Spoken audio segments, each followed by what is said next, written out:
acelerar mudanças, deletar fronteiras, abraçar cidades, tecer redes, mixar linguagens, convergir ideias, transformar realidades. Porque o futuro é hoje. É a inquietação, o inusitado, a ousadia. É arte, ciência e tecnologia abrindo multipossibilidades. São os públicos no centro do palco, a experiência viva e sem rótulos. Oi Futuro, em todas as regiões do país, apoiando projetos que encontram você e milhões de brasileiros.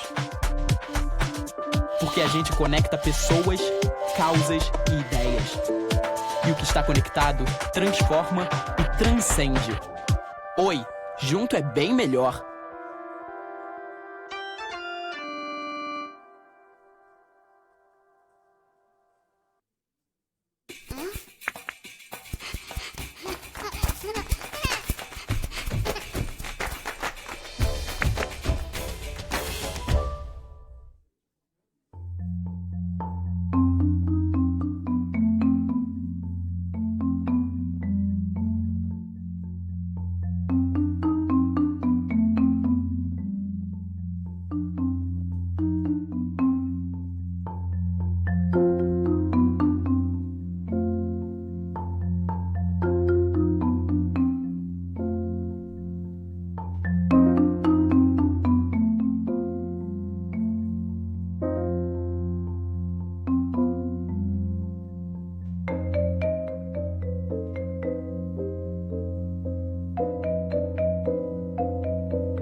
Oi, boa tarde. Eu de novo.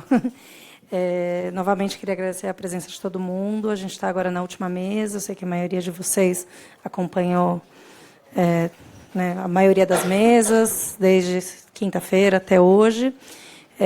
Eu queria agradecer novamente aos nossos patrocinadores, a Oi, e nossos correalizadores, o SESC, a SPCine, e vocês. A ideia é que o BR Plot continue, enfim, ano que vem, e no próximo, e a gente consiga construir esse caminhar. Então, obrigada. Vou passar para o Thiago.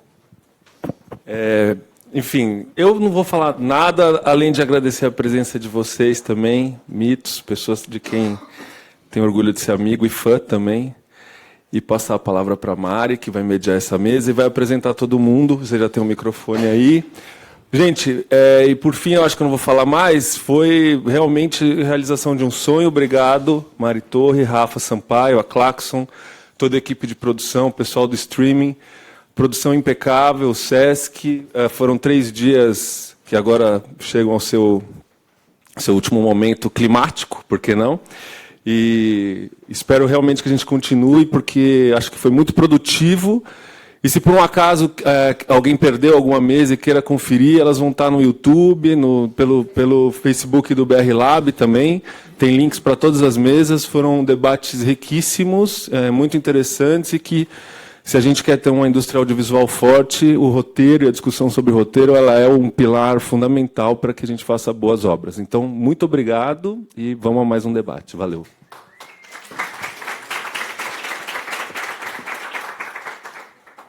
Olá, eu sou Mariana, sou roteirista. Agradeço imensamente o convite do Thiago Dottori, da Claxon. É uma honra estar aqui com esses 3 roteiristas que eu admiro um monte, já faz um bom tempo. Essa é a última mesa, como ele disse, e é uma mesa importante. A gente vai falar de séries de TV. Eu não consegui assistir, infelizmente, todas as mesas aqui dessa semana. Pretendo ver, eu vi algumas. E eu acho que a iniciativa foi incrível, porque a gente está num momento do audiovisual super rico, acelerado e tal. Em momentos assim, é sempre bom a gente parar um pouco para ver o que a gente está fazendo. Eu acho que esses dias aqui foram importantes para isso. Bom, primeiro eu queria apresentá-los. Eu vou ter que ler, porque eles já fizeram muitas coisas e eu vou acabar esquecendo. Então, na verdade, eu usei essa cola aqui da apresentação do evento, e mais algumas coisas já fizeram muito mais que isso, e a gente vai falando no decorrer da conversa. Bom, a Maria Camargo é roteirista de cinema e televisão, adaptou O Correio Feminino de Clarice Lispector e Dois Irmãos do Milton Ratum para a TV Globo. Ela colaborou nas novelas Lado a Lado e Babilônia e foi corretorista do filme Nise e O Coração da Loucura. Publicou o livro O Medo e o Mar pela Companhia das Letras e atualmente trabalha em adaptações do Milton Ratum para o cinema. Eu sei que tem uma série aí sobre o Roger Abdelmaci que deve estar para rolar e deve ter outras coisas também que a gente já fala. A Helena Soares é roteirista de cinema e TV e consultora, formada em Economia pela PUC Rio de Janeiro e mestre em Antropologia Social pela UFRJ. Ela escreveu vários filmes, como Eu, Tu, Eles, Casa de Areia, que foi premiado em Sundance, Gêmeas. Coescreveu O Redentor, Minha Vida de Menina, Nome Próprio, Cidade dos Homens, Xingu, entre outros. E co-criou a série Filhos do Carnaval, que a gente conversava aqui agora há pouco, e eu fiquei chocada que é em 2006. Eu achei que era muito menos tempo, na verdade. O Marçal Aquino é jornalista, escritor e roteirista de cinema e televisão. Publicou vários livros, entre eles o volume de contos O Amor e Outros Objetos Pontiagudos, que ganhou o Jabuti, e o romance Eu Receberia as Piores Notícias dos Seus Lindos Lábios, adaptado para o cinema mais tarde. Atuou como roteirista de filmes como Os Matadores, Ação entre Amigos e O Invasor e O Cheiro do Ralo. E também tem Carcereiros, que é um projeto da Globo que está já rolando, né? Bom, a gente vai falar de séries e que séries, assim, eu estava preparando aqui a conversa e a questão de séries, eu acho que são dois pontos, né? Um é a produção nacional aqui nossa, que está tendo um boom por causa de leis, por causa de incentivos e tudo mais. E outro já é um fenômeno que eu acho que pode ser mundial, que é isso de as pessoas hoje em dia acompanham narrativas pela série. Ficou uma coisa que você viaja, você encontra um gringo e você pode falar sobre o episódio 4 do Breaking Bad, que todo mundo assistiu. Ou seja, é uma experiência maluca essa de consumir narrativas desse jeito, né? Porque, de alguma maneira, isso parece que está muito comum, assim, não tem uma coisa mais nacional. E pesquisando aqui, eu queria saber, em vez de ficar falando só o boom das séries nacionais, eu tentei pesquisar e não fui muito feliz no resultado. Não achei que fosse ser mais fácil encontrar esse número. Eu queria saber quão tinha crescido a produção de séries nacionais desde que a lei de 2011, para quem não sabe, essa lei 12.485, que obrigava os canais pagos de televisão a exibir pelo menos 3 horas e meia de conteúdo nacional por semana. Isso mudou bastante o mercado, porque obrigou a gente a produzir conteúdo. Eu fiquei um pouco chocada com o que eu vi. Eu não achei um dado mais recente. O que eu achei foi que, entre 2011, quando essa lei vingou, a 2014, houve um salto de mais de 600% na produção e veiculação de séries brasileiras na TV. É claro que aí não tem só dramaturgia, tem documentário e outras coisas. Enfim, em 2014 foram 506 obras, enquanto em 2011 eram apenas 73. Eu achei um pouco espantoso, depois a gente conversou ali mais cedo, e eles não acharam tão terrível assim, não acharam que era uma coisa tão espantosa. Bom, diante de tudo, eu falei isso tudo para saber o que vocês acham, só queria um parecer de vocês. Como anda a nossa produção nacional de séries? Visto essa produção imensa, visto essa situação mundial de que a gente consome séries americanas, inglesas e de outros países também, como que a gente está? Como a gente andou esse tempo todo? Quem quer começar? Maria, por favor, leia. Tem outra lei aqui. Oi, boa noite, gente. Quase boa noite. Prazer estar aqui. Enfim, eu não sou assim muito boa de teoria, muito menos de números. Assim, o que a gente sente é que há alguns anos atrás, você dizer que primeiro era muito diferente ser roteirista do que é hoje, você dizer que é roteirista, né? Mais gente hoje sabe do que se trata, né? Então, acho que isso mudou bastante. Eu acho que a lei, e talvez não tenha sido só esse elemento, mas certamente isso teve um peso enorme, aumentou, digamos assim, aqueceu o mercado, e a gente passou a ter mais trabalho mesmo, né? Eu, particularmente, trabalho na TV Globo há alguns anos, então é um pouco diferente, né, de quem está fora da TV Globo, que você está como freela e tal. Mas mesmo dentro da TV Globo, que tem uma tradição daí mais da questão das novelas e das minisséries, que hoje em dia, se você for pensar entre minissérie e seriado, essas fronteiras assim estão cada vez mais complicadas de você fazer, porque todo mundo vê as séries em sequência, né? Tipo, não dá para você diferenciar tanto assim mais quanto era quando a gente tinha minisséries que eram meio novelinhas ou seriados que tinham, digamos assim, um tipo de linguagem diferente e tal. Essas coisas foram meio... Ainda bem, estão se misturando mais. Então, as duas séries assim que eu tenho no meu currículo, que eu sou bem mais... assim, eu sou totalmente inexperiente perto desses dois aqui que estão do meu lado. Mas, assim, eu fiz duas que seriam assim, minisséries, né? Como se fossem, assim, no que era uma linguagem da Globo antiga, seriam quase que as mini-novelas da Globo. E não foram, na verdade, também. Quer dizer, a primeira não foi, porque era o Luiz Fernando, então você já tem uma coisa de uma linguagem mais próxima do cinema. E agora eu estou fazendo uma minissérie, mas que também é uma pegada como se fosse uma linguagem de seriado, também filmada de um outro jeito, né, onde a gente escapa da linguagem do folhetim.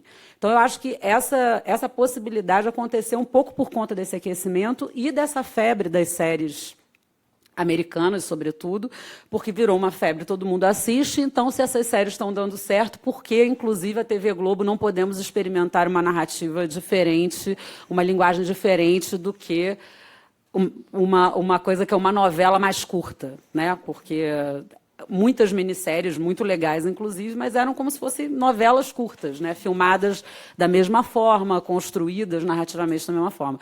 Eu acho que hoje em dia a gente tem outros caminhos. Até pode ter uma minissérie que é uma novela curta, que é filmada assim, conceitualmente é isso mesmo, e você pode ter minisséries e séries, seriados, onde você coloca na TV aberta já uma linguagem mais próxima do cinema, ou com mais concisão narrativa, enfim, que é uma característica das séries. Então, eu acho que mudou o mercado para quem está fora, né, de uma empresa grande, e mesmo para quem está dentro de uma empresa grande como a TV Globo, também o tipo de demanda mudou. E eu acho ótimo que tenha mudado, né? Assim, o mundo está em crise, mas eu acho que talvez a nossa seja a única profissão que a gente está trabalhando mais. Não quer dizer que a gente esteja ganhando mais, não, né? Quer dizer que a gente só está trabalhando mais, mas já é alguma coisa. Está quase todo mundo desempregado no mundo, então... Né? Oi, boa tarde. Virou realmente um emprego mesmo, né? Assim, nós três viemos do cinema e atualmente está todo mundo fazendo série. Eu vejo isso. O cinema, eu estava conversando com o Marçal antes de começar, né? Fazer cinema no Brasil está um sacerdócio danado, né? Porque a gente faz umas bilheterias pífias, é muito difícil. E tem esse outro mercado explodindo. E aí a gente naturalmente é cooptado para esse outro mercado. E é um mercado que a gente está aprendendo, né? Assim, eu fiz a primeira série que eu fiz foi em 2006, o Marcelo até fez comigo também. A gente fez Filhos do Carnaval para a HBO e foi a primeira experiência junto com o Mandrake na Conspiração, né? O Filhos do Carnaval foi produzido pelo O2. Foi a primeira experiência da HBO no Brasil. E a gente não sabia rigorosamente nada. Nada. Era eu e o Cal. A gente não tinha a mais vaga ideia do que era para fazer, mais vaga. A gente passou 2 anos assim batendo cabeça, porque, que a gente não era exposto à série, a gente não era isso que tinha, e 2, que a gente não sabia mesmo, a gente sabia fazer longa, mesmo assim, bem mais ou menos, mas enfim... Série, a gente não fazia a menor ideia, era uma coisa louca. E eu adorei fazer, adorei. Quase morri mesmo, mas adorei fazer, adorei. E saquei uma coisa que, assim, eu já tinha feito vários longas antes, e pelo esforço que você faz, né, um longa é um esforço considerável, né? Você levanta aquele bichão, mas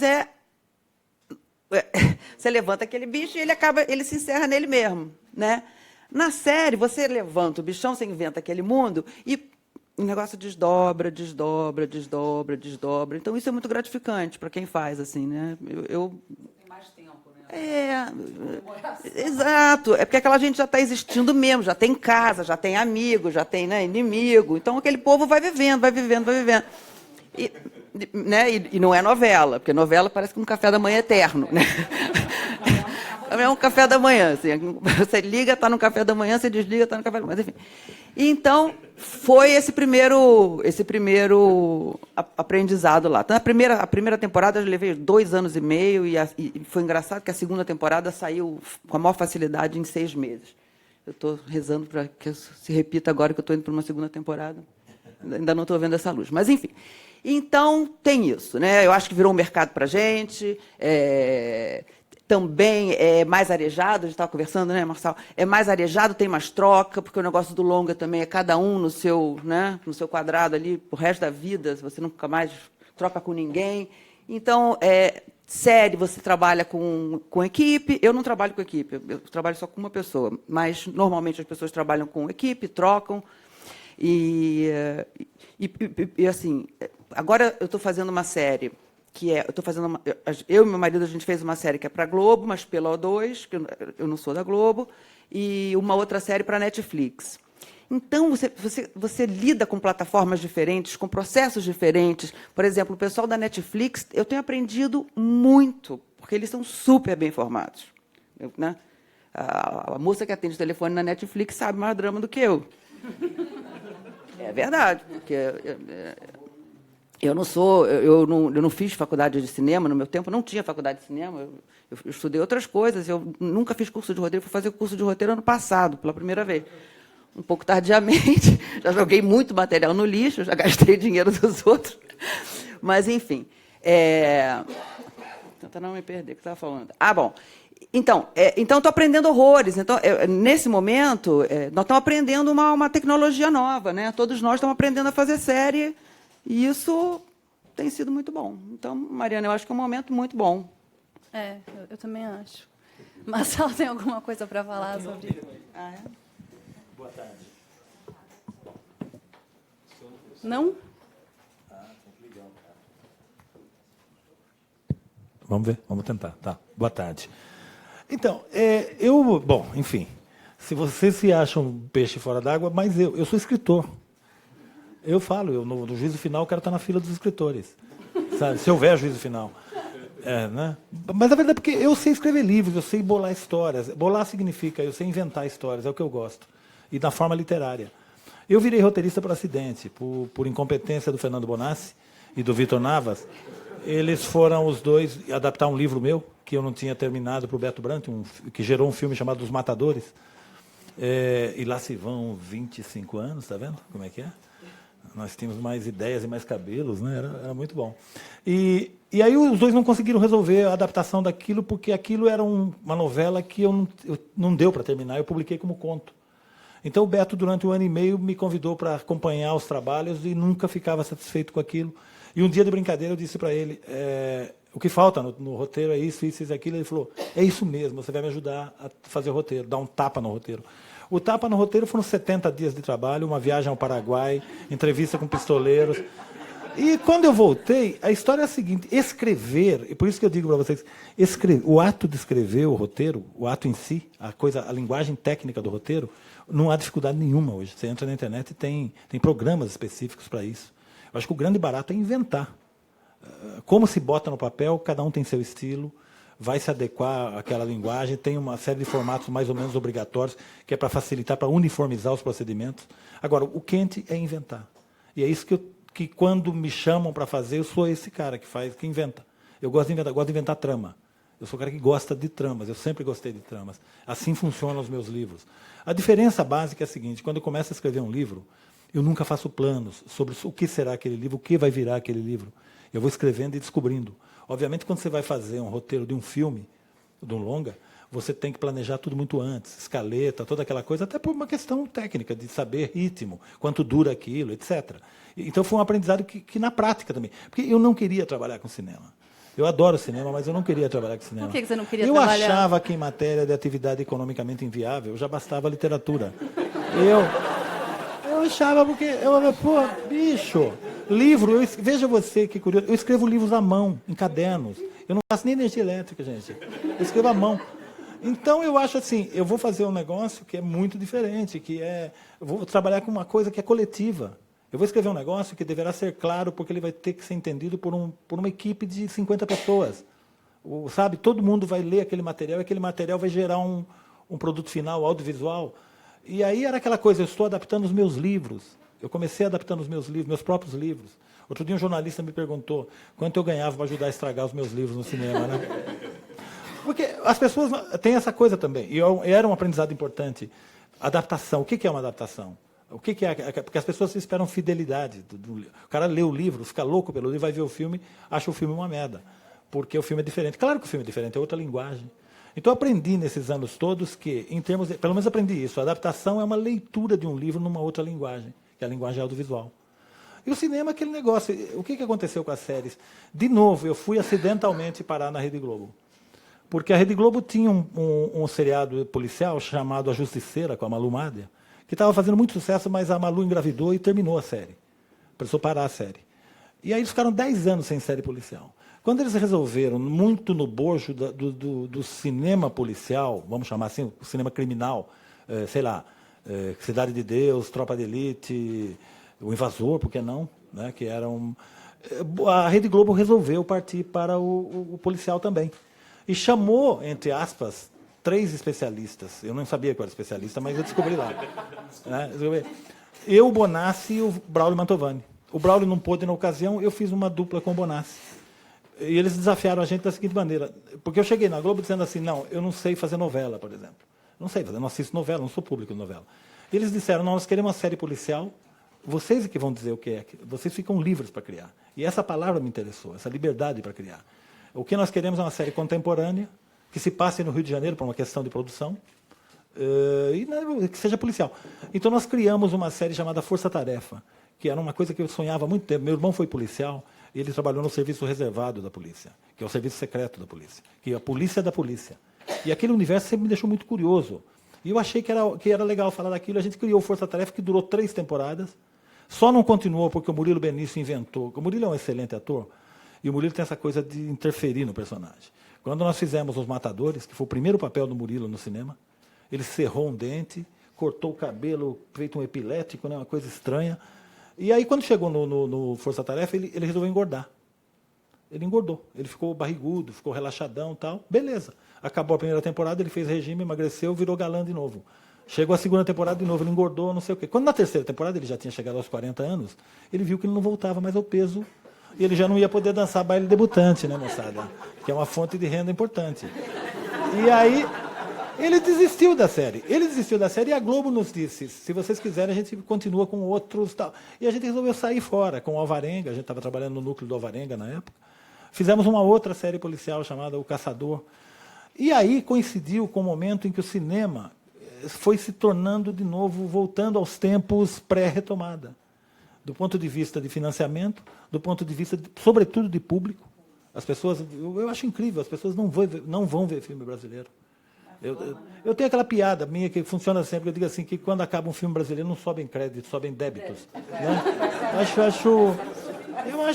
E é uma puta realidade, porque é o seguinte, os 5 primeiros filmes que eu fiz, eu ganhei uma ajuda de custo, nunca houve comprar direitos, era na base da brodagem. Então eu vivia como jornalista, como freelancer. Quando eu passo a trabalhar como roteirista, eu percebo essa coisa do mercado que vocês falam.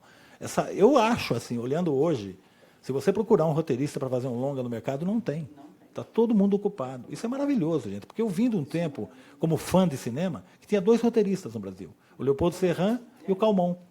Os 2 faziam tudo. Você ia ver filme brasileiro, tinha a mão dos 2. Porque não tinha roteirista. Tinha, inclusive, diretores que achavam que podiam prescindir do roteiro, filmar sem roteiro, a gente sabe disso. O resultado está aí, a fama do cinema brasileiro. Né? Enfim. Bom, aí eu acho que 2 coisas aconteceram. Uma extrema profissionalização da coisa. Um roteirista hoje que tem ideias, ele tem mercado, ele tem trabalho, ele não vai morrer na praia. No meu tempo você não podia falar que você era roteirista. Eu em hotel nunca tinha coragem de preencher a ficha e escrever roteirista. Então hoje nós estamos... Eu tenho a sensação, não sei números também, de novo, eu também sou um escritor. Não, eu acho que existe sim, estamos vivendo uma idade de ouro das séries. Por quê? Porque Em qualquer mercado que você olhar, qualquer país está interessado em produzir séries e hoje as fronteiras se dissolveram. Você faz uma série aqui, por exemplo, Carcereiros, que não entrou em cartaz ainda, ganhou Cannes. Tem vende para o exterior. A gente fez Supermax, que é uma série, e a Globo, pela primeira vez, vendeu o formato. Os argentinos vieram aqui e fizeram a Supermax deles. E não é qualquer argentino, é o Daniel Burman, que é um grande diretor. Então, essas possibilidades de você ampliar o local de trabalho, eu acho importantíssimo estar vivendo isso. Então, é delicioso e não tem... E tem coisas que... É chato de falar isso, mas assim, o cinema tem um problema. Você bola coisas, eu falava assim, eu brincava, né? Falava assim, entram em cena 2 camelos. O produtor gritava lá da cozinha, 1 camelo, caralho, por que 2 camelos? E na televisão, na Globo, sobretudo, a Globo tem um poder de fazer as coisas que te deixa livre para criar. Porque você começa a se censurar. Você fala assim, não vou botar os camelos, porque ninguém não vai ter camelo. Só que a Globo é o seguinte, ela fala para você, vem cair 10 camelos. Você fala, 10 camelos. Eu vivi isso na prática. Pode parecer bobagem, mas na hora que você vai criar, você tem um freio, é horrível. Fala assim, não pode, prédio não pode. Não sei o que não pode. Externa não pode. Então você começa a falar assim, vamos fazer dentro do apartamentinho um casal discutindo DR. Então você começa... E, na verdade, assim, é maravilhoso você poder bolar algo e desafiar os seus companheiros de produção a fazer. Eu me lembro que no Força Tarefa, acho que uma das temporadas tinha uma cena que pegava fogo numa casa, por alguma razão tal. E eu esqueci até do assunto. Escrevemos a cena. Primeiro que eu tinha um consultor militar, que é uma coisa que eu nunca tinha visto no cinema, né? Eu tinha um consultor militar. A gente botava uma cena onde o cara atirava no extintor de incêndio, o extintor de incêndio explodia, o consultor militar me ligava à tarde e dizia, extintor de incêndio não explode. A gente trocava por um botijão de gás, que é uma coisa... Ele me ligava e dizia assim, cara, eu atirei a minha vida inteira em botijão de gás, não explode. O botijão de gás explode quando dá defeito, não sei o quê. Então, ele acaba mexendo na dramaturgia. Um dia eu recebo um telefonema de um cara com sotaque, portanto um gringo, que era o cara do efeito especial da Globo. Ele falou assim, então, eu estou vendo uma cena aqui que pega fogo na casa. Vem cá, e se explodir a casa? E eu, explodir a casa? Ele falou assim para mim, é muito mais visual. Então, esses aprendizados são maravilhosos. Eu só peço, assim, voltar a fazer cinema, você volta, você tem que, né, apertar a tecla SAP do baixo orçamento e, de novo, camelos fora e vamos em frente. Então, é maravilhoso poder estar fazendo isso nesse momento onde eu acredito, sim, como elas, e como acho que a maioria de vocês que acompanham séries, etc., um mercado fervilhante e, melhor, a possibilidade de você trocar com outros roteiristas e aprender. É um aprendizado constante, gente. Eu lamento que o dia a dia da gente, como roteirista, não seja traduzível num programa sistemático para você dar numa oficina. Os problemas que você enfrenta são problemas pontuais, se resolvem ali e não gera nada. Você sofre ali e fica com você para contar num livro de memórias. E, não, legal você falar nisso, porque é justamente o que eu queria perguntar agora sobre o processo de criação de vocês. A Helena falou que já trabalha sozinha, sozinha mesmo, você tem um colaborador. Queria que vocês falassem um pouco como é isso, para a série, né? Eu tenho dificuldade de dividir escrita. E é uma coisa que me prejudica, porque atualmente é óbvio, me dão todos os sinais, falam, gritam, isso para mim em todas as línguas. E que o negócio é você ter uma equipe, que o negócio é você delegar, que é você fazer o quarto de escrita, tudo. Mas eu realmente eu me prometo toda vez que eu vou fazer, mas eu não consigo. Não consigo mesmo. Aconteceu uma felicidade que foi... o que eu gosto muito de ter é alguém lendo e me fazendo notas, porque tem uma hora que você fica completamente cego. Mas esse alguém sem ser o diretor nem o produtor, alguém da dramaturgia. Assim. Eu tinha a Cris Rieira, nossa grande amiga, né, que trabalhei com ela muitos anos e era muito bom. E aí, recentemente, menos de 5 anos atrás, eu voltei a trabalhar com meu marido, que a gente começou trabalhando junto quando a gente era novo, aí os dois conseguiram carreiras independentes, graças a Deus, e recentemente a gente juntou de novo para fazer os projetos próprios, assim.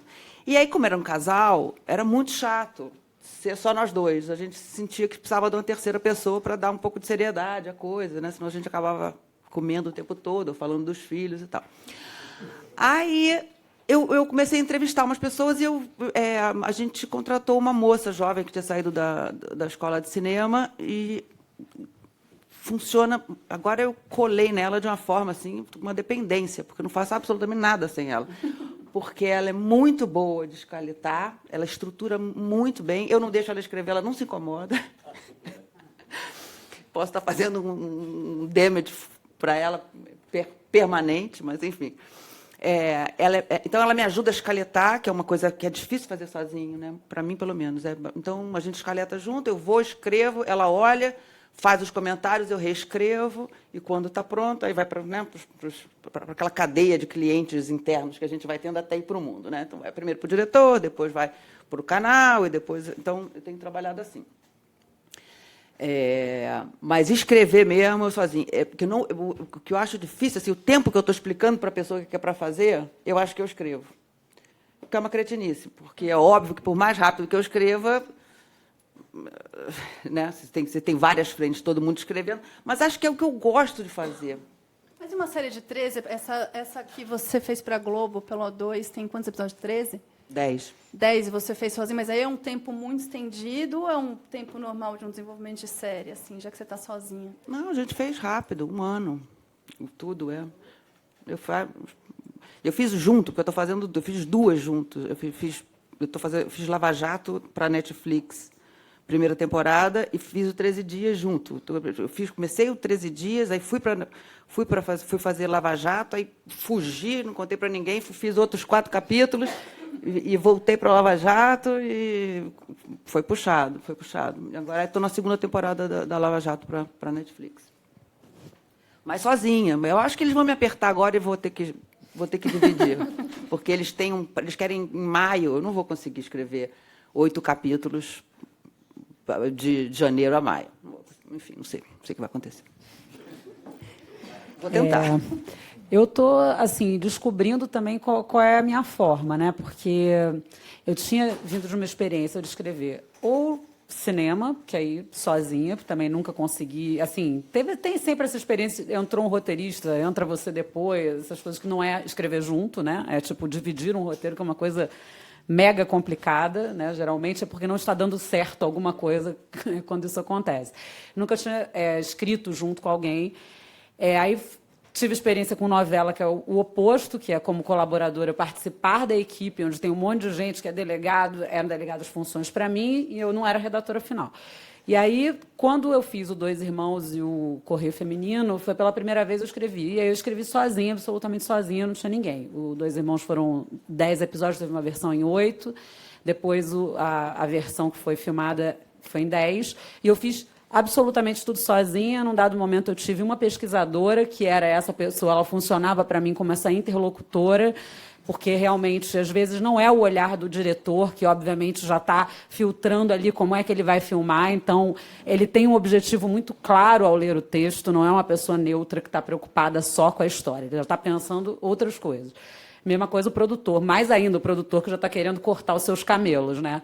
Então, eu gosto muito de ter interlocução com alguém. Claro, quando você descobre alguém com quem você consegue realmente falar a mesma língua, é muito bom, porque a pessoa tipo, aponta, né? A gente sabe, quando a gente fica muito tempo num texto, uma hora você não enxerga nada, você não enxerga erro de digitação, você não enxerga vírgula, você não enxerga nada. Então, outra pessoa vem, tipo, claramente na hora fala, e olha aqui, tem um erro de digitação, aqui tem essa vírgula, esse personagem aqui está sem falar, não sei quanto, né? É muito, muito legal. E a pesquisadora, que é a Júlia, funcionava como assim um advogado do diabo mesmo, porque ela é um advogado do diabo na vida, ela é sempre do contra, então ela sempre estava achando tudo ruim, pior do que eu, porque eu sempre estou achando tudo ruim, e ela achava também tudo ruim, a gente podia ter ido para o buraco as duas, mas deu certo. E aí eu escrevi sozinha. Aí agora, essa série que eu estou escrevendo com equipe pela primeira vez, uma equipe, tenho uma pesquisadora e tenho 3 roteiristas que trabalham comigo, e que eu achei uma forma de dividir com eles que está funcionando, mas que é complexa. Assim, a gente tem uma reunião, são 10 episódios também, então a gente tem uma reunião, claro, a gente teve algumas reuniões antes para... A sinopse eu escrevi sozinha, então quando eles entraram já partiu de uma sinopse que já estava escrita. A gente teve 1, 2 reuniões, eu comecei a fazer o arco da série inteira. mais ou menos dividindo como se fosse uma escaleta gigante da série toda, com um quadro. Eles foram pensando comigo o que eu tinha pensado, fizeram ponderações. Eu fiz mais ou menos essa linha maior, e aí a gente começou a ir capítulo a capítulo. Então, uma reunião para este capítulo, vamos fazer um brainstorm aqui, eu pensei isso. E aí, automaticamente, esses 3, e 2 deles nunca tinham escrito dramaturgia. Isso tem uma coisa curiosa. Um tinha experiência com novela, não tinha experiência com série, mas com dramaturgia de novela, que é o Fernando Rebelo. A Bianca Ramoneda, que é jornalista e tinha experiência com teatro, nunca tinha escrito roteiro audiovisual. E eu chamei ela porque, em princípio, tem uma parte, quer dizer, tem uma trilha que são de depoimentos encenados. Então, achei que podia ser muito interessante, já que ela tinha experiência tanto com jornalismo quanto com teatro, que ela podia... Mas, assim, 2 passos eu botei ela para me ajudar a fazer as trilhas dos personagens e tal. E o Pedro de Barros, que trabalhava fazendo análises de textos e que nunca, assim, até tinha estudado o roteiro, mas nunca tinha escrito nada, entrou a princípio como um trainee assim, e também virou roteirista em 1 segundo. Então a gente foi se entendendo. Então a gente faz um brainstorm para o primeiro episódio. Eu divido para eles: olha, você vai pegar esse personagem aqui, a partir disso, dessas balizas que a gente pensou aqui, tenta construir cenas do que você acha que poderia ser um resumo disso. E aí um outro núcleo de personagens, o outro. Eles me mandam tudo isso.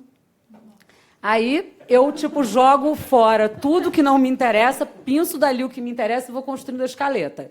Faço a escaleta, distribuo cenas, algumas ficam comigo, outras eu distribuo para eles.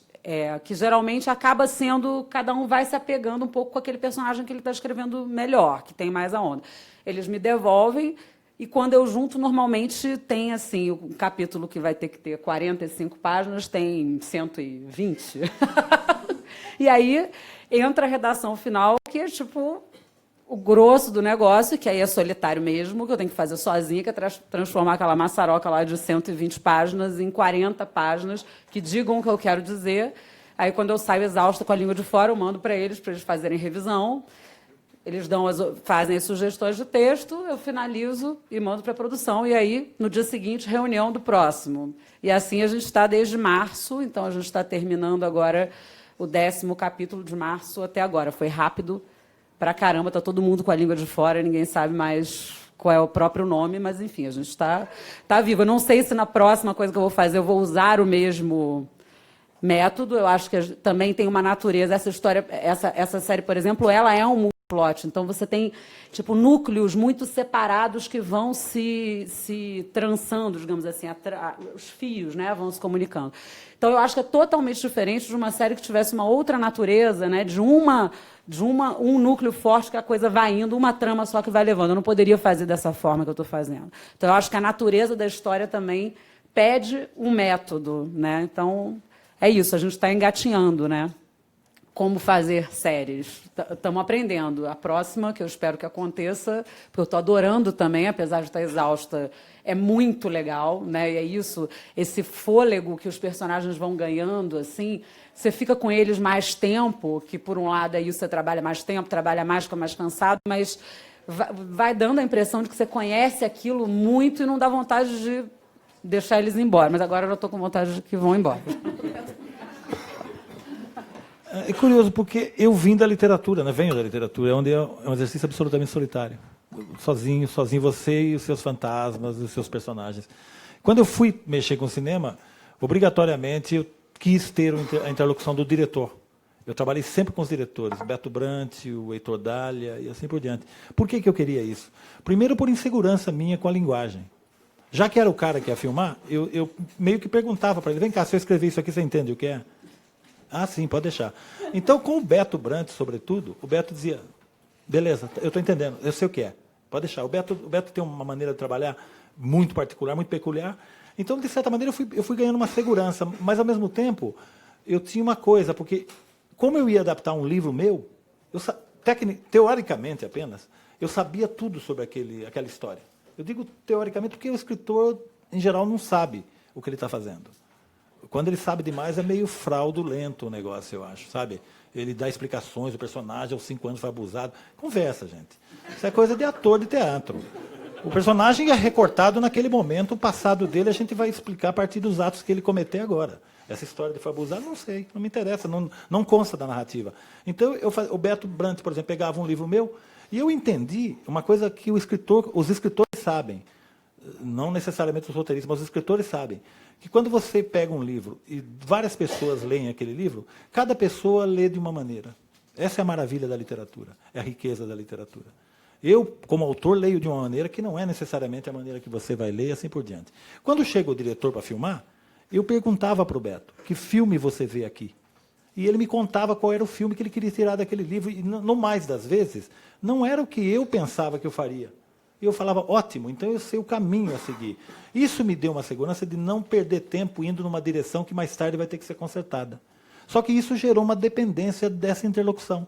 Então, quando eu fui para a Globo, o Bonassi foi comigo, nós fomos criar juntos a série, a gente fez uma coisa que talvez vai soar, talvez herética para vocês. A gente resolveu trabalhar junto para valer. Assim, a gente todo dia, 9 horas da manhã, sentam ao lado do outro no meu escritório, eu sento no computador e a gente começa a trabalhar juntos. Assim, do tipo, o que o fulano fala aqui? Isso, o que ele faz?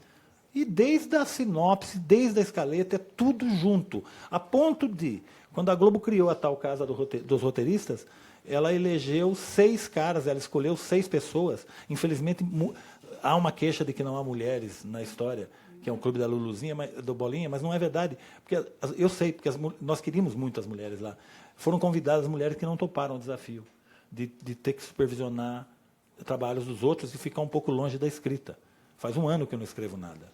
Eu só trabalho com o material dos outros. É uma coisa que, às vezes, pode não agradar você. Como eu escrevo literatura, o meu lado está preenchido, eu estou muito feliz e vou tocando a vida. E o que aconteceu? Quando a Globo cria isso aí, a Globo diz assim, nós vamos escolher 6 roteiristas da casa, 6 autores da casa, para ocupar esse papel de supervisores dentro da casa e supervisionar projetos e pessoas e equipes. E, na verdade, 6 eram 7, porque o Bonassi veio comigo. Nós somos 7. Nós temos uma sala no Rio que é assim, a Embaixada de São Paulo. Eu e o Bonassi e a turma de São Paulo, os paulistas. E os paulistas trabalham pra caralho, sabe? É um negócio bacana. A gente tem uma fama lá de trabalhador. Então, brincadeiras à parte, eu não escrevo roteiro sozinho, gente. Eu não sei escrever roteiro sozinho. Mas na prática, como é isso? Você está escrevendo lá o roteiro e tem que fazer um Sentamos diálogo. desde o começo. E é muito bom porque é o seguinte, se eu quero uma coisa, eu tenho que convencer o Bonassi. E vice-versa. Então, nós já chegamos num patamar diferente. Como a gente brinca, a gente tem muita intimidade, 10 anos juntos. Eu passo mais tempo com ele do que a mulher dele. É muito louco isso, né? É um casamento sem sexo, né? Com tudo que tem de DR. Então, de vez em quando, tem. Não é que tem. O meu vizinho fala assim, rapaz, eu acho que vocês estão brigando às vezes. Eu digo, não. É a ênfase do negócio. Porque você vai defender as suas ideias. E ele vai defender as deles. Como nós temos, como pessoas, uma diferença básica, que é o Bonassi é um ser ideológico. O Bonassi é de esquerda, ele vai ser o último comunista do Brasil, tenho certeza. Eu falo, mas só que tem o seguinte, a contradição é que ele trabalha na Globo, né? Então eu falo que ele está relendo o Capital, mas hoje ele marca com a nota de 100. Então uma vez num debate o cara falou assim para mim, como é que você consegue trabalhar com o Bonassi? Ele é tão comprometido com o real. Eu falei, ele é comprometido com os reais, como com o real? Não tem essa. Você está aqui dentro da Rede Globo, amigo. Então você ser comunista aqui é muito engraçado. Outro dia ele soltou uma pérola numa reunião. Ele disse assim, depois do Dias Gomes, eu sou o último comunista aqui da Globo. Eu disse, bonito, lindo, né? Morando em Higienópolis, né? Tudo bem. Aí é o seguinte, é uma delícia trabalhar isso, explorar essas contradições, porque nós somos muito diferentes, então eu tenho que convencê-lo. Mas isso vale para tudo, do tipo assim, vamos bolar uma sinopse. Como é que é isso? Assim, não, isso não pode. Esse trabalho, com o tempo, se tornou uma coisa... Eu vou dar um exemplo para você. Nós resolvemos adaptar o livro do Drauzio Varela, Carcereiros. Havia um projeto lá dentro da Globo, Pedro Bial estava envolvido e tal, e aí o projeto foi para gente. Quando eu li o livro do Drauzio, eu entendi que não dava para fazer uma série. Porque quem conhece Carcereiros sabe que são pequenos esquetes. Daria 5 minutos Não tem. Os caras queriam uma série de 12 episódios. Encomendaram uma série para a gente. Então, nós criamos uma coisa que não tem nada a ver com o livro do Drauzio. Nós criamos personagens e tramas diárias, aproveitando uma ou outra coisa do que eu chamo de sociologia da cadeia, que está bem descrito pelo Drauzio. E esse processo foi assim, nós escrevemos a sinopse, desenhamos uma sinopse, a sinopse da série toda e a sinopse dos 12 episódios em 3 meses, para você ver a velocidade que a gente consegue trabalhar. 3 meses? Em 3 meses, criando histórias originais. É muita prática. Só para eu ter uma ideia, sinopse quão grande, qual o tamanho? Assim? 2 páginas. Não mais que isso, uma linha geral. E depois uma escaleta bem historiada, cena, só para abrir as cenas daí. Acho que estou falando uma linguagem que todo mundo entende, né? Espero não estar louco aqui. Porque começa a falar jargão, aí você já viu, né? O nego está aqui e fala, paguei aqui para vir, o cara veio falar louco aí. Então a gente pegou em 3 meses, a gente criou a série, aprovou a série com o Guel Arraes e montamos uma outra dupla sensacional, porque é o Denison Ramalho e o Marcelo Starobinas, que são 2 roteiristas espetaculares. Então escrevemos 6 episódios, eu e o Bonassi, 6 episódios em 3 meses. Então, em 6 meses, a gente botou de pé uma série que não existia, de um livro que não existia. Afinal, o livro serviu de inspiração. Então, esse negócio de trabalhar junto, eu não sei fazer roteiro sozinho, porque eu tenho medo de fazer uma escolha e derivar naquela escolha muito, porque 20 páginas escritas, alguém pegar e falar, está errado aqui, volta aqui. Então, esse exercício diário, e eu nunca tive problema com a coisa da autoria do texto. Eu nunca tive, quem me conhece sabe disso. Eu escrevo livros, gente. O livro, para mim, é um território sagrado. Infelizmente, eu não tenho como pedir ajuda a ninguém. Porque quando você comenta certas coisas de livros com alguém, o cara não consegue alcançar, porque você está mergulhado num universo que é muito fechado. A literatura realmente é diferente da... Por isso a frase, no juízo final, vou ter menos explicações a dar. Então, ao fazer, para mim, é coletivo. É igual suruba, precisa de mais gente para fazer. Você vai fazer junto, então eu falo assim, vou convencer o diretor, vou convencer... É isso. Então, para mim, hoje, é piloto automático. A gente senta de manhã e as nossas diferenças de comportamento, de temperamento, de credo político, de credo existencial, elas são muito boas, porque são 2 pessoas muito diferentes produzindo um negócio. Então, não prevalece nem a minha vontade, nem a do Bonassi. E o paroxismo disso foi quando nós escrevemos uma série chamada Supermax. Nós criamos o Supermax, eu, o Bonassi e o Alvarenga, que é o diretor com quem a gente trabalhava. Nós desenhamos a sinopse geral e escrevemos uma sinopse para cada episódio. E aí a Globo deu sinal verde de repente. Nós gastamos uns 6 meses nesse processo e de repente a Globo diz assim, entra no ar em junho. Isso é janeiro. Não tem como escrever 12 episódios. Então a gente falou, vamos montar uma equipe. E aí deram carta branca para montar a equipe. E aí a gente pegou só os cobras da matéria. E como a série ela variava de gênero, tinha suspense, terror, drama, não sei o quê, policial, a gente pôde pegar no mercado e dentro da Globo quem a gente quis. Então eu chamei só Braulio Mantovani, a Carolina Couto, o Denison Ramalho, o Rafael Dracon, o Rafael Montes e a Juliana Rojas. Cada um dentro de um gênero. Foi uma festa. Então a gente se reunia numa sala, esse monte de gente, e a gente reabria os roteiros de cada um. Você podia dar o palpite que você quisesse. Se o seu palpite convencesse a maioria, ele levava. E o Daniel Burman entrou no meio desse processo. Os argentinos vieram e começaram a acompanhar essas reuniões. Então é um coletivo criativo maravilhoso. Porque é o seguinte, por exemplo, eu não entendo nada de filme de terror. Filme de terror, para mim, é o Iluminado. Ponto. O negócio de vampiro, zumbi, essas coisas aí, a minha filha gosta, eu não sei. Eu não vejo série, gente. Eu assisto filmes, eu gosto de filme. Eu raramente vejo série. Eu vejo série assim, eu vejo o primeiro episódio e a minha filha acabou de falar para mim, é horrível ver série com você.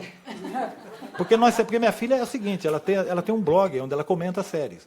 Então ela é especializada, ela pode ser chamada especializada, eu não sou. Então o que acontece? Às vezes eu falo para ela, filha, ela virou minha consultora. Eu vou dizer, filha, eu estou pensando numa série sobre um padre preto, corcunda e homossexual. Ela fala, já tem na Finlândia. Ela já viu. Então eu não preciso ver séries. Para me informar. É maravilhoso isso, porque eu acharia muito chato. Porque, juro para você, eu sei que vai soar pretensioso, desculpem. Eu vou ver uma série, por exemplo, eu fui assistir a 2ª temporada do True Detective, que era uma primeira temporada charmosíssima, mentirosa, mas charmosíssima e tal. Aí eu fui ver a 2ª com ela. Minha filha sentou comigo, aí eu comecei. Falei, então, filha, esse menininho ruivinho aí é o seguinte, ele não é do casamento, é estuprado e tal. Ela olhou para mim e falou, mas você já viu então, né? Não, filha, eu não vi, mas é isso. Eu conheço cabeça de roteirista, querido. Ele não tem por onde sair, sabe? É a história do Chekhov. Botou o machado na parede, o machado tem que ser usado, queridos. Então não tem isso. Então essa dinâmica da série, eu gosto de muito pouca coisa, gente. Eu vi o quê? Breaking Bad... eu sou o rei do episódio piloto. Eu vejo o piloto, eu fico satisfeito. Eu falo assim, legal, a mocinha vai virar vampiro e vamos aí. Então, basicamente, a minha experiência assim, é coletiva. Literatura é solitário. Eu não sei fazer cinema sozinho. Eu não sei fazer série sozinho. Nunca vou saber. Não tenho interesse em trabalhar sozinho. Adoro a ideia de mais gente ali, trazendo coisas frescas. Nós todos, de certa maneira, você também, com experiência na Globo, você também. Quando a gente foi parar lá, há uma discussão muito importante em curso, que diz respeito à linguagem. Porque a linguagem da TV, sobretudo da TV Globo, é a linguagem da dramaturgia de novela. Alguém vai dizer assim, mas a dramaturgia de novela está superada. Superada? Agora a Pele fez 50 pontos ontem, gente. Isso não é nem... Não dá nem para pensar o que é isso. Sabe? É um negócio muito louco. É um número absurdo de gente assistindo uma coisa... Então, não, a linguagem de dramaturgia de novela não está morta. Pelo contrário, ela vive. E você está entrando na TV, trazendo, ou supostamente você tendo de trazer, uma linguagem muito diferente, que é a linguagem dos seriados, a linguagem das séries. Então é um embate, essa tensão que existe hoje dentro da televisão é muito interessante, é rica, para a gente encontrar um lugar que não seja necessariamente a série americana, nem a série nórdica, que é um mix disso aí, que talvez seja o jeito brasileiro de fazer série. É nisso que vocês vão acabar envolvidos em algum momento. Legal, o que a Maria dizia no começo, justamente, né? Eu acho que, assim, realmente agora eu estou feliz de estar fazendo televisão. Assim, é verdade, porque eu estou na televisão há muitos anos, né? E, claro, eu acho que sempre tem uma coisa engraçada. Eu já fiz muita coisa de diferentes gêneros, desde Linha Direta até Sítio do Pica-Pau Amarelo, né? Então você vai também ganhando uma versatilidade, que é uma coisa legal, né, de aprender. Às vezes você chega diante de um projeto, isso aconteceu comigo várias vezes, chega diante de um projeto e fala, cara, como eu vou fazer isso? Né? Ainda mais eu era tipo super novata, cheguei lá assim, café com leite mesmo, e botei o Linha Direta no ar. Foi tipo assim, a primeira coisa que eu escrevi na Globo quando eu entrei. E aí eu comecei, falei, bom, mas aí eu tenho que buscar uma referência de alguma coisa que eu gosto, senão eu não vou conseguir escrever isso. Aí eu comecei a ver filme no ar, fiquei obcecada, revi todos os filmes no ar. Você vai ver o Linha Direta? Não é exatamente filme no ar, né? Mas eu precisava do filme no ar para me dar a mão, para eu poder chegar ali. Né? E aconteceu um negócio engraçado comigo, que quando eu fiz a primeira colaboração em novela, no final do processo eu estava muito angustiada, porque eu achava que eu gostava de cinema. Meu negócio era literatura e cinema. Eu tinha sonho de fazer cinema, não sei o quê. Depois me formei em cinema. E eu achei que eu estava desaprendendo tudo. Porque essa coisa da reiteração, né, da novela, que é isso, você está sempre no café da manhã. Você já disse esse negócio, vou dizer de novo, vou dizer de novo. Eu ficava muito aflita. É da natureza, cara, da linguagem, óbvio. Mas eu ficava aflita. Eu falei, não, eu tenho que fazer alguma coisa. É legal aprender isso, mas eu não posso aprender a fazer só isso.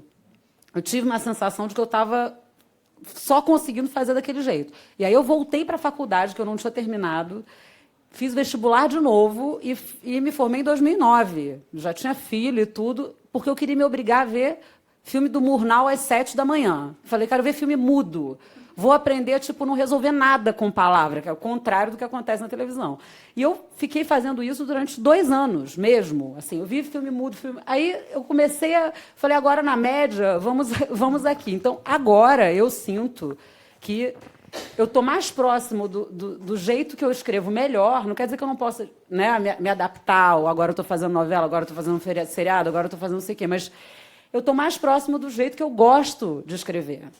Porque é esse jeito que traz uma coisa mais cinematográfica. A gente tem espaço para fazer isso mais hoje do que a gente tinha um tempo atrás. Tem espaço para experimentar mais essas misturas e tudo isso. Então, eu acho que é um momento privilegiado mesmo. Eu estou feliz de estar onde eu estou agora, realmente. Que ótimo. Bom, eu tenho mais um monte de perguntas, mas a gente tem meia hora. Eu acho melhor a gente abrir, então, para ver. Vocês o quê? Não, super pena. Eu posso fazer uma perguntinha rápida, então, a última? Que é um pouco, vocês já responderam de maneiras aí, tudo meio espaçado. O Marçal falou mais de termos de produção. Eu já imagino a resposta, mas eu queria perguntar. Vocês sentem que na TV hoje, como autores, como roteiristas, vocês têm muito mais liberdade do que no cinema? Porque tem esse papo de falar que cinema é uma área do diretor e a TV, a gente está nessa era boa aí, nessa fase boa, como vocês mesmos estão falando. Vocês sentem que vocês têm mais liberdade criativa na televisão do que no cinema, vocês que vieram do cinema? Acho que eu, pessoalmente, não. Porque eu, por não ser roteirista, eu não estava no mercado. Diretores vinham atrás de mim dizendo assim, eu quero fazer um filme com você. Eu não queria fazer o filme do cara. Eu não queria fazer o filme do cara. Não queria, sério. Eu vivia como freelancer, como redator. Imagina, eu trabalhava para o Citibank, gente. Eu ganhava uma nota trabalhando pouco. Por que eu vou me meter num negócio que é o projeto do cara? Uma vez eu trabalhei para o Citibank. Eu fui redator do Citibank. Imagina, eu ficava em casa e escrevia para o Citibank maravilhosas peças de publicidade e marketing e ganhava vida. E vinha um diretor, uma vez sentou uma diretora diante de mim e falou assim para mim, você vai me ajudar no meu projeto, eu quero fazer um filme sobre o medo. Eu achei do caralho, fui almoçar com ela. Falei, medo do quê? Não, o medo. Não, mas qual medo? Eu quero que você me dê um down. No fim das contas, eu passei encomenda para ela, pensa que medo é, daí você me procura. Porque é o projeto do cara, gente. O que leva alguém a querer fazer um filme, dirigir um filme, por exemplo, eu não tenho nenhuma vontade de dirigir. Eu não quero dirigir de jeito nenhum, não quero, não. O set me entedia. Eu vou ao set para tropeçar em fio e tirar foto com o artista. Porque eu não tenho nada que fazer no set, gente. Se o roteirista está no set, tem algo errado. É a sua frase. O ano passado eu vivi isso na pele. Me convidaram em alto estilo para ir no set de Carcereiros. Chegamos lá, tinha uma cena enrolada. Para criar na coxa, que escrever na coxa. Eu falei, é isso aí, bicho. Então, eu não vou ao set, eu não quero dirigir. Então, o meu lance era trabalhar com diretores de quem eu gostava. Então, essa coisa da liberdade criativa eu tinha. E na televisão é a mesma coisa, eu tenho uma liberdade porque eu vou propor projetos.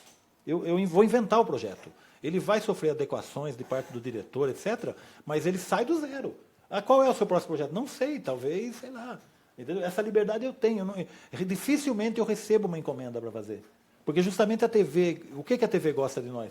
A gente propõe coisas, a gente cria coisas. Eles jamais vão, por exemplo, dificilmente vão me pedir para fazer, olha, a continuação da série e tal. Eles preferem que a gente traga algo novo, que é o que a TV está precisando. A TV virou geradora de conteúdo, gente. É o seguinte, aquele cara que inventa a trama, que inventa séries, que inventa histórias, esse cara tem lugar nesse mercado, um lugar privilegiado, na prateleira de cima. Esse cara vai ganhar dinheiro, inclusive. Porque só fazer o roteiro, escrever roteiro, ok, é uma atividade, muito bom. Mas criar é mais que isso. Criar é inventar o que vai ser contado, gente. Esse é o lugar do... E o que eu trago para isso? Eu trago 40 anos de cinema, 40 anos de literatura. Todo o repertório meu entra em jogo aí. É muito bom porque você, às vezes, está fazendo coisa e fala assim, mas isso já foi feito. Isso aqui não vou usar esse recurso. Então, é uma educação constante, você não para. Agora, liberdade... Eu não senti em momento nenhum, nem na televisão, nem no cinema, muito menos no cinema, porque eu não trabalhei com caras. Eu trabalhei com o Beto Brant, o Heitor Dália, o Marco Rica. São meus amigos. Então, eram caras que sentavam comigo e diziam, o que nós vamos fazer? Vamos fazer isso, vamos fazer aquilo, com total liberdade, gente. Se não for o lugar da liberdade, nós estamos perdidos. A TV não é esse monstro de 7 cabeças que se fala. E eu venho de uma geração que tinha preconceito contra a TV. O pessoal de esquerda achava a TV fábrica de alienados. Eu nunca achei nada, eu só não queria trabalhar porque, como eu disse a vocês no começo, eu gostava de outra coisa. Agora, por motivos ideológicos, jamais. Eu não perco um minuto do meu tempo com motivos ideológicos, gente. Nós somos criadores, não existe tema impróprio para quem cria. Se você enxerga algum tema tabu, abandone essa profissão, ainda dá tempo. Mariana, eu acho assim, liberdade, concordo com o Marçal, não sinto diferença de liberdade, eu também sempre trabalhei para, não digo sempre, porque eu me sustentava com isso, então eu tenho alguns projetos que eu peguei que eu não me identificava completamente, e eu fiz, mas os longas, assim, a grande maioria dos longas que eu fiz foi com pessoas próximas também, que nem você, que foi Andrucha, foi Cláudio, foi meu marido, gente muito próxima, então tinha toda a liberdade. O que eu acho que a gente tem mais na televisão, nas séries, é poder. Porque no cinema, o filme é do diretor e não tem... É isso aí. Né? Eu nunca tive problema nenhum em servir ao diretor, porque eu tenho pavor também, tenho horror a set, Não vou assistir nem amarrada. Tá? É insuportável. Você não tá... Eu chego ao cúmulo de não entender por que filmam, porque a história está desvendada. Por que eles vão fazer de novo? Se a gente já sabe tudo, você não é verdade? Está pronto esse negócio aqui. E a gente entrega... O nosso produto é papel. A gente entrega papel. Olha, eu sacralizo tanto a literatura que eu nem escrevo. O que eu realmente gostaria de fazer na vida, não tenho a menor como, não é possível. Eu não vou fazer cometer essa... Realmente é uma outra hierarquia. Assim, eu vejo literatura lá em cima, teatro logo aqui, e o que a gente faz é fotonovela. No ramo da fotonovela. Não é? Mas, enfim, então eu sinto assim, nos projetos, como a gente propõe conteúdo, você tem mais poder. Como proponente de conteúdo, né? Que é diferente de você ser a escritora de um diretor que tem mais ou menos prestígio, não sei o quê, mas o filme é do diretor, né? A diferença, né? Eu já peguei também medo, por exemplo, Casa de Areia, me deram uma foto. Fala, se vira aí. Era uma foto de uma mulher com a pá na mão. Falei, uou! Mas eu já tinha falado para o André, já tinha me pedido. Não, ele já tinha me dado umas 13. Assim, a gente fez, eu atuei, ele deu super certo, não sei o quê, a gente estava super animado. Ele já tinha falado, vamos fazer não sei o quê. Eu falava, não, isso não. Vamos fazer não sei o quê. Não, isso não vai dar certo. Aí ele falou, agora você vai fazer essa. Aí eu falei, então tá bom. Aí, enfim, a gente sai do zero. Então, eu sempre tive toda a liberdade. Assim, mentira, porque quando eu trabalhei, por exemplo, com o Cláudio, era Cláudio e Nanda, Deus me livre e guarde. Deus me livre e guarde. Mas, enfim. Mas o que eu sinto é isso. A gente propôs o conteúdo, você é dono daquilo, você vai vender um troço, tem gente que quer comprar e é outra vida. E tem uma coisa da maturidade da carreira, né? Eu faço isso há mais de 20 anos, 20 e poucos anos. Então demora também, que você não quer botar empada na azeitona, entendeu? Você não quer ficar carregando piano para uma outra pessoa levar o crédito. Você quer trazer um negócio para você, né? Mais ou menos, atualmente, tá assim, eu e meu marido, a gente juntou e a gente é uma dupla que propõe conteúdo para HBO, para Netflix, para Globo, para quem quiser comprar. Mas é puxado, né? Porque a gente não tem ninguém sustentando a gente. Então, nos feriados, nas férias, tem que ir nas brechas, porque, né, ou ele está filmando, eu estou escrevendo para fora e tal. Então, o meu objetivo hoje seria isso, né? Cada vez mais eu ser minha patroa e oferecer, vender para fazer do seu jeito e tal. Esse seria mais ou menos o mundo ideal atualmente. E, enfim... Mas eu nunca tive problema. Quando eu escrevi os longas também, escrevi amarradão. Eu já tive vários problemas. E várias vezes que não aconteceram problemas. Já tive todo tipo de experiência. Mas eu acho que a diferença é quando você propõe a coisa. Então, por exemplo, eu só passei a virar autora titular na TV Globo, no caso, quando eu apresentei um projeto que era meu, porque eu comprei os direitos dos Dois Irmãos, porque eu levei o projeto, foi um projeto... Helena me ouviu durante anos, Tiago também, essa história, né? Tipo, foram anos. Então, quando o diretor chegou, eu já estava com o projeto na mão. E era um diretor como o Luiz Fernando. Obviamente, o Luiz Fernando é um autor, ele é um cara que tem uma marca autoral muito forte. Se eu não tivesse chegado com o projeto, dificilmente eu poderia ter dito qualquer coisa a respeito. Eu só consegui, digamos assim, claro que teve o espaço dele, o meu, e como é que a gente chega no resultado final, e acho que nós dois temos autoria sobre a série do jeito como ela ficou, tem coisas que ele gosta mais do jeito dele, coisas que eu gosto mais do meu jeito, mas eu sei que aquele projeto é meu, porque eu tinha chegado antes, eu tinha os direitos do livro. A série que eu estou fazendo agora, eu apresentei o projeto, eu cheguei, apresentei e falei, eu quero fazer essa história foi aprovada. Não que eu não possa, se alguém, me traz um projeto e me diz, olha, você tem vontade de fazer isso? E eu falar, sim, eu tenho. Só que depois de você já ter sido autor, titular de outros, você pode até falar, ok, você é meio dono disso aqui também, me dá aqui. Mas isso é uma coisa que é delicada, porque se você é contratado para fazer uma outra coisa, é um pouco diferente mesmo. Eu, por exemplo, agora estou já tive vários problemas em longas, com amigos, sem ser amigo, não amigo, qualquer coisa. Aí agora tem um projeto de longa que eu quero fazer, que eu estou escrevendo, que eu vou ser coprodutora. Ponto. Descobri que esse é o jeito. Eu já pensei em dirigir, porque ao contrário deles, eu não tenho tanto horror assim. Não quero virar diretora de cinema mais, já desisti disso, já estou muito cansada, mas eu fui assistente de direção no passado, eu dirigi 2 curtas, então, assim, acho legal. Esse Esse filme eu cheguei a pensar em dirigir. Depois eu falei, não, gente, que preguiça, né? Também, é isso. Acho que vou tropeçar em cabo demais, não estou afim.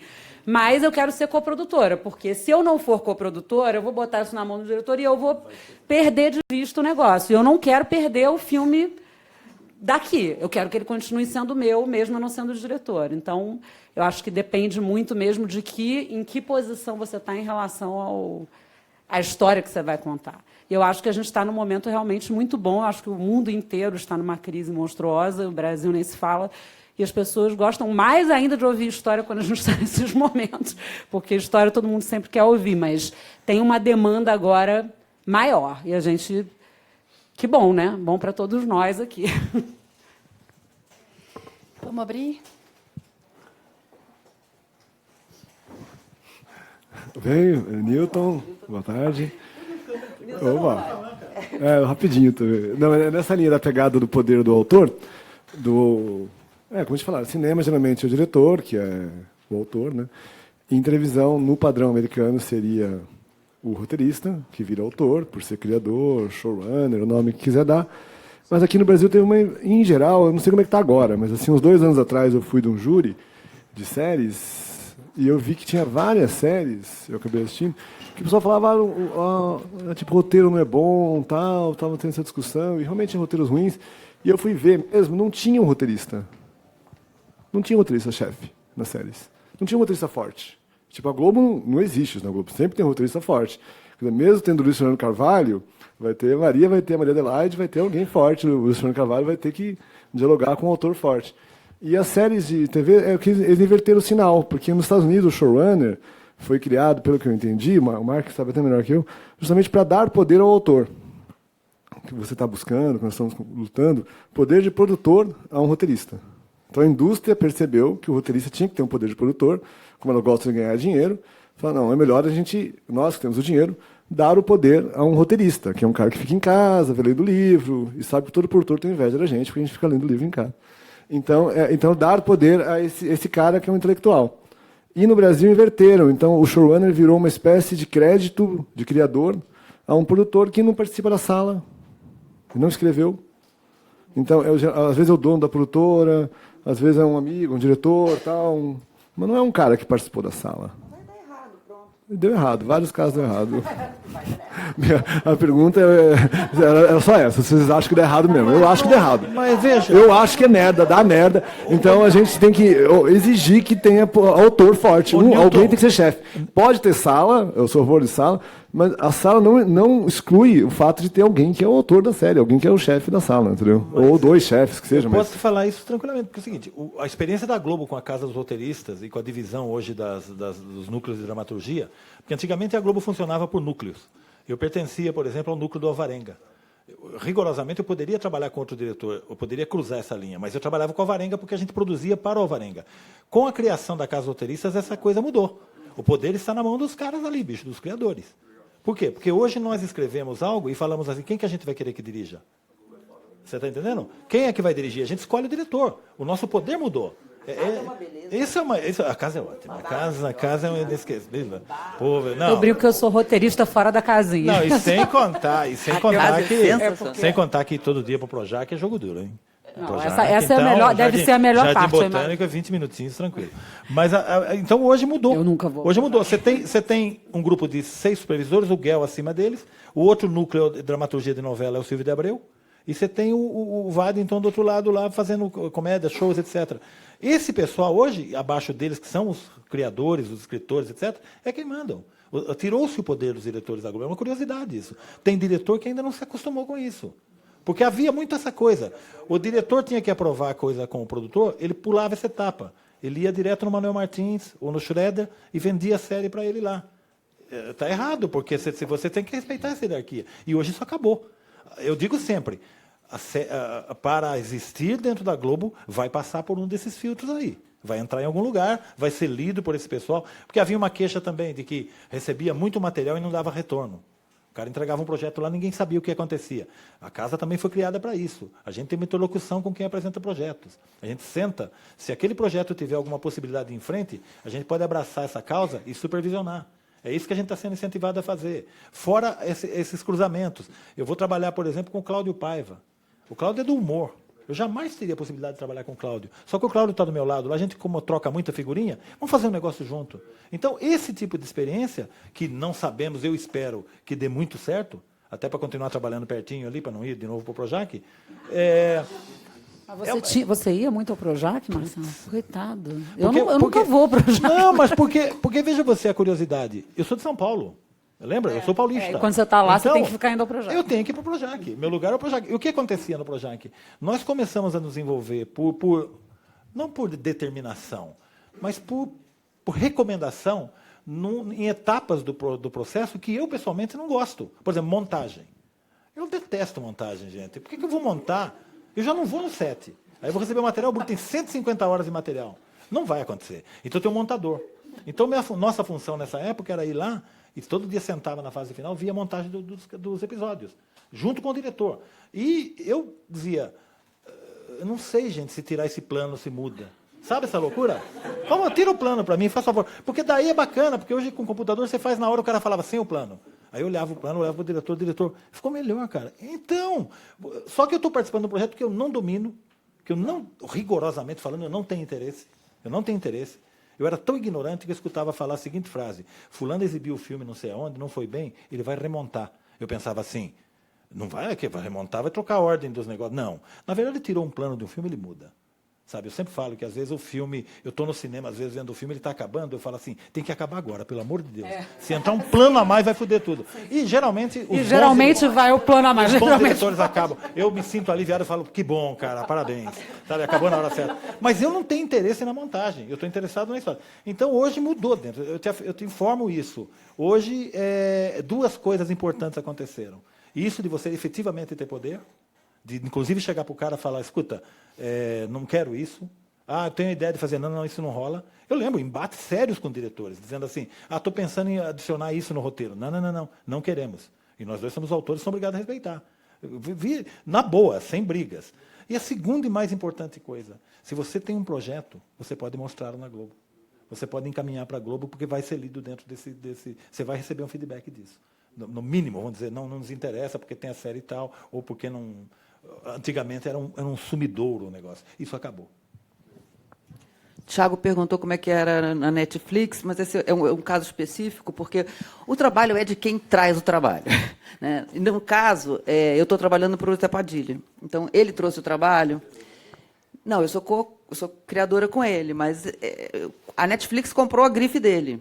Entende? Então, eu escrevo sozinha, mas ele tem consideravelmente mais poder que eu. Mas você assina a criação junto. Sim, mas eles... Agora eu estou tentando lá me enturmar e vender meu drops, mas... Entendeu? Mas esse trabalho, especificamente, eles contrataram o cara, né? Quer dizer, ele propôs a série, então, e me chamou. Então, eu escrevo sozinha, ele faz milhões de outras coisas, eu raramente vejo, falo, sei do que ele está fazendo, mas é ele. Né? Mas é um cara que manja de dramaturgia, não acho que é o que acontece com esses projetos que o Newton está citando, que o sujeito responsável por fazer o projeto andar é um cara que não manja do assunto que ele é o chefe. O Padilha manja, né? Mais alguém? Pergunta? Boa tarde. Obrigado pela presença de todos, é muito legal ouvir todo o processo e essa experiência que vocês têm. Eu queria saber um pouco sobre se você já tem esse momento de falar, não, isso aqui já está pronto, ou é o prazo que termina o trabalho, né?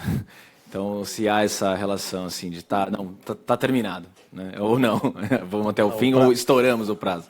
O prazo é um cara que é uma lança, vão cutucar você com essa lança num certo momento, porque como eu falei, quanto mais demora, o custo vai aumentando, sabe? Porque quem escreve um roteiro em 15 dias é uma diferente de quem consegue fazer um roteiro em 6 meses, é custo, é uma equação básica.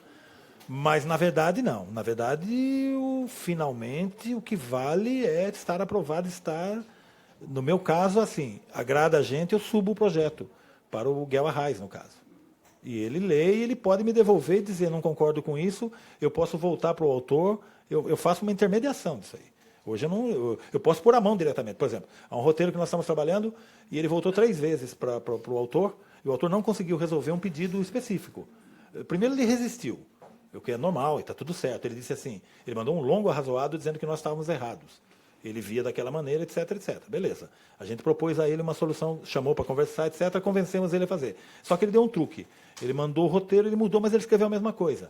Então a gente subiu de novo, para não dar de boa, porque o roteirista é um bicho à toa, né? Então é o seguinte, claro, ninguém é inocente, amigos. Desculpa desmistificar o negócio, mas se há algo inocente aqui nessa sala, ele está na sala errada. E aí o seguinte, o que a gente fez? Subiu de novo, o cara acha que aquilo mudou, o Guel vetou, falou não. Aí então chegou aonde nós vamos botar a mão no negócio. Vamos sentar, vamos pegar, porque na verdade é uma cena. É incrível, mas é uma cena. Eu sei que é uma cena capital, que ela muda muito, mas o roteirista não concorda. Só que é o seguinte, nós vamos mexer. E aí o roteirista tem o direito de dizer não quero. O único problema, ele é assalariado da Globo. Ele tem interesse em continuar o contrato dele. Então ele também fala, é coletivo. Aí ele dá uma entrevista, ele fala assim, cara, eu tive uma ideia, depois eu mudei e tal. Eu não juro. O Burman dizia uma frase maravilhosa quando a gente entrava 16 pessoas numa sala para discutir o Supermax. O Burman falou assim, na Argentina isso seria impossível. E eu disse, por quê? Ele falou, ego. Ele falou, aqui... Não, nós tínhamos um cabide na porta para deixar o ego pendurado antes de entrar na sala. Porque você escrevia uma coisa, o seu roteirista, que hierarquicamente está abaixo de você, dizia assim, não concordo com isso. E você dizia, beleza, e o que eu ponho no lugar? E ele dava uma opinião, ele dava uma sugestão. Você submetia a sugestão ao colegiado. O colegiado aprovou, você calava a boca. Isso é democrático. Eu acho do caralho. A melhor ideia vence. Como no plano mais simplório, eu trabalho com o Bonassi já nesse estilo, a melhor ideia vence, não tivemos dificuldade nenhuma. Então é isso. E outra, é igual o calendário de navio, né? Todo mundo mexe, né, rapaz? Você sabe, né? É complicado. Se você não quer que mexam, escreva livros e não permita que adaptem. É o que eu dou o conselho. Você fala, sabe o ensinamento do Garcia Marques, né? Toda a obra dele, ele mesmo foi roteirista, foi professor de roteiro, cacete. Cadê 100 anos de solidão? Ele nunca quis que adaptassem. Porque ele tem um carinho especial por aquele livro, que ele nunca quis ver adaptado. Paulo Coelho tentou comprar os direitos. Ninguém vai duvidar que o Paulo Coelho tem dinheiro, né? Ele não vendeu, e ele dizia, ele não dava uma resposta satisfatória nesse quesito, mas provavelmente ele nunca quis ver aquilo adaptado. Então eu acho que o escritor tem o direito de fazer isso. Eu já conversei com escritores que diziam, não, é vulgar, audiovisual é vulgar. Ok, tudo bem. Eu acho que você está deixando de abrir espaço para a sua obra andar no outro universo, puxar a venda do livro e outras coisitas mais. Nota de R$100. A famosa nota de R$100, ali no Capital, lá, bicho. Essa coisa acaba quando termina, né? Assim, tipo, quando você vê no ar, aí você entendeu que acabou alguma coisa. Mas cuidado com isso, escrita, porque eu aprendi que não é bem assim. Assim, ou nem assim. Eu tenho o Carcereiros, está pronto, foi exibido assim, totalmente na Globoplay, e nós vamos reabrir a primeira temporada para aumentar 3 episódios. Então, nem assim.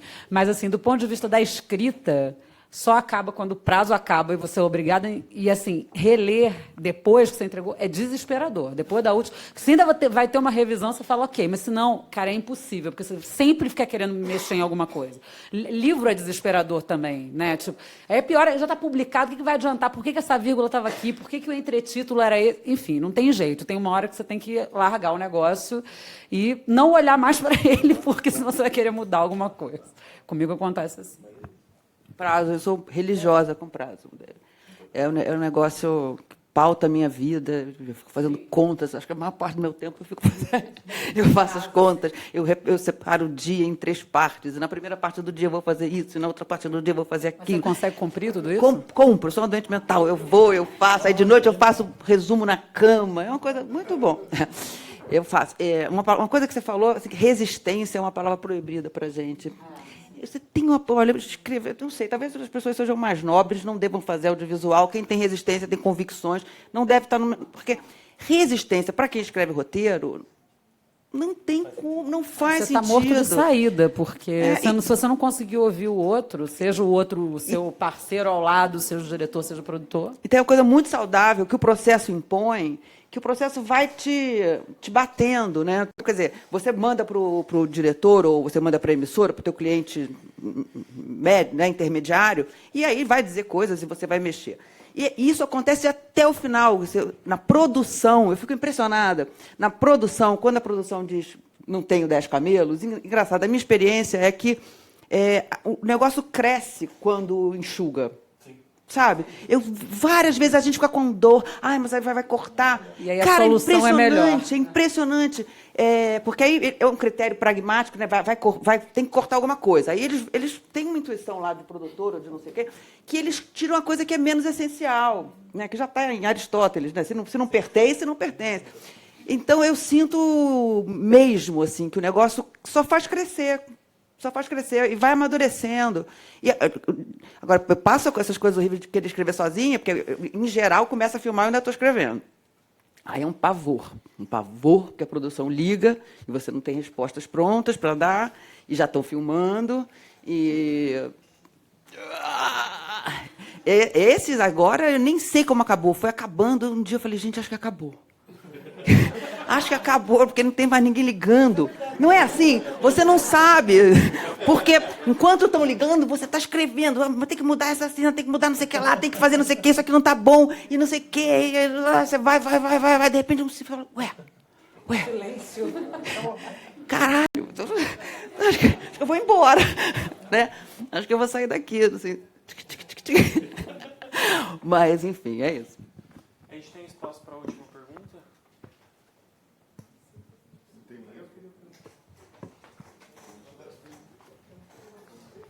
Gente, obrigado. A gente tem muitos amigos aqui. A gente está fazendo pós em roteiro, né? E a primeira coisa, quando a nossa professora, coordenadora, falou assim, vocês se fuderam. É um trampo desgraçado. Vocês estão preparados para desapegar? A gente deu uma assustada, assim, um pouco do que vocês estão falando. Então, cara, desapego, acho que é a palavra para o roteirista. Então, a gente aprendeu muito isso. E queria saber como que vocês lidaram com isso, quando foi o primeiro impacto.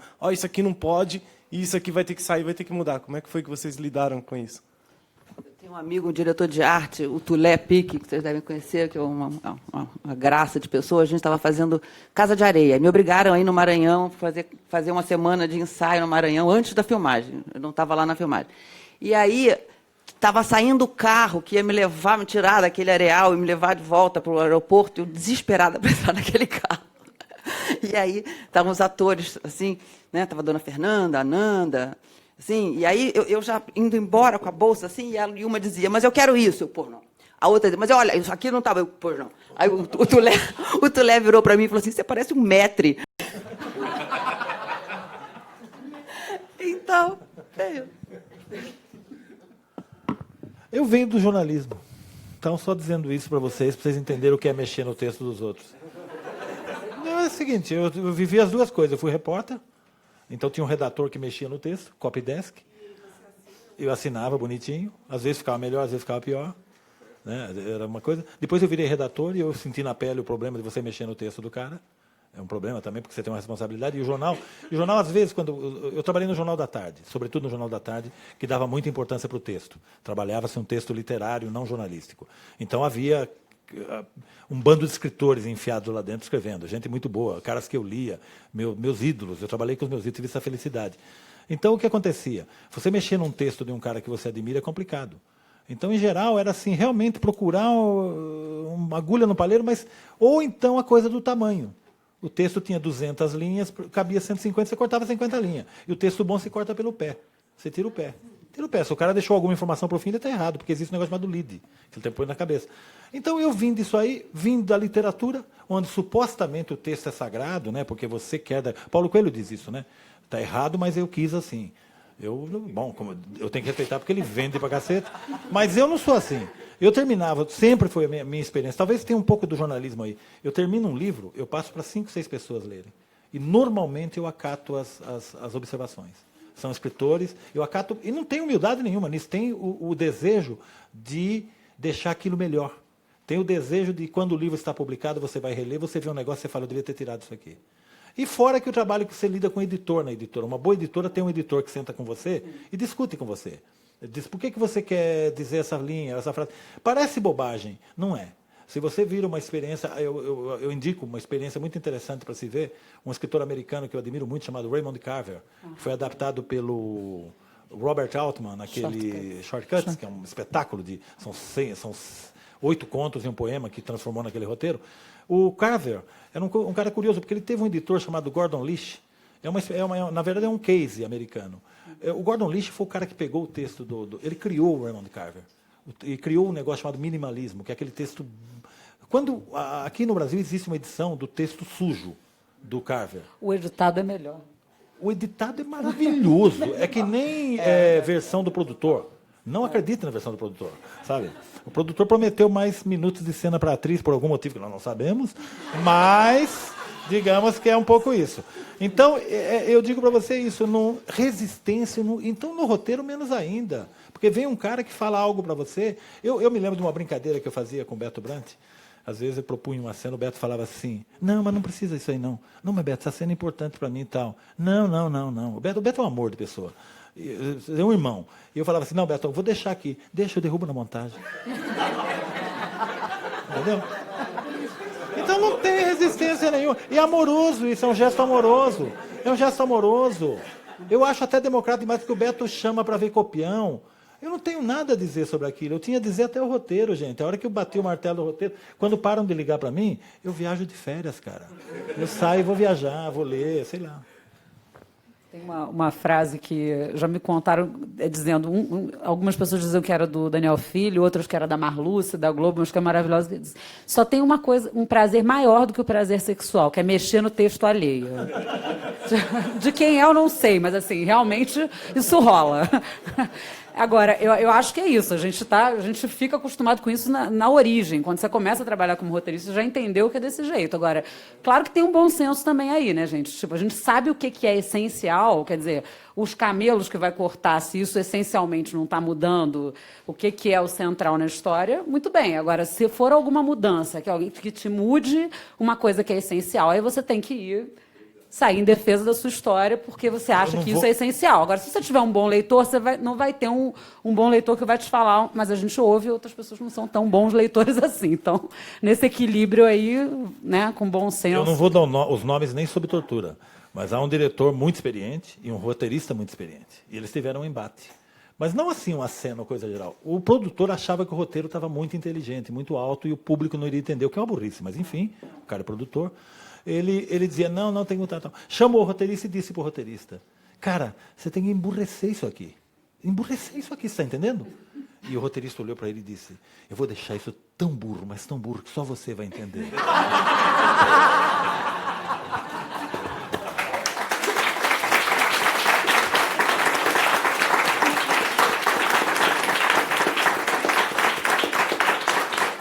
Bom, gente, acabou o nosso tempo. Foi ótimo, queria agradecer muito vocês. E é isso, acabou-se.